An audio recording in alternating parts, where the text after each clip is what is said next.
হে everyone, আজকে নার্সারিতে চলে গিয়েছিলাম। একটি নতুন গাছ নিয়ে এসেছি। বলুন তো এই গাছটির নাম কি? হ্যাঁ, এটি আমাদের অতি পরিচিত গাছ, ফরচুন প্লান্ট। এই গাছটি আজকে আমি রোপণ করব। এই গাছটি নার্সারিতে তারা পানি দিয়ে রেখেছিল। এই গাছটা কিন্তু পানিতেও রাখা যায় অথবা মাটিতে রোপণ করা যায়। এটি একটি ইনডোর প্লান্ট। এটি সৌন্দর্যবর্ধক এবং অনেকে এটিকে শুভ প্রতীকের উদ্ভিদ বলে মনে করেন। এই গাছটি কিন্তু কোনো শিকড় ছিল না, এজন্য আমি ছোট একটি পাত্রে আপাতত রেখে দিচ্ছি। এটি যখন শিকড় বের হবে তখন ভালো বড় কোনো পাত্রে এটিকে শিফট করব। এটির মাটি কিন্তু একদম শুকনো রাখা যাবে না, কিছুটা আর্দ্র রাখতে হবে, তবে একদম বেশি পানিও দেওয়া যাবে না। পানি যেন জমে না থাকে সেদিকে খেয়াল রাখতে হবে।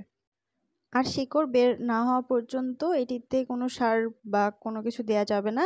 আর অবশ্যই দোকানে যখন কিনবেন খেয়াল রাখবেন এখানে এই যে ছোট ছোট কুঁড়িগুলো যেগুলো আছে এগুলো যেন থাকে। এগুলো না থাকলে কিন্তু আসলে এই গাছ থেকে কোনো পাতা বের হবে না। অবশ্যই এটা খেয়াল রেখে কিনবেন। আর চিকন না কিনে একটু মোটাগুলো কেনার চেষ্টা করবেন। ধন্যবাদ।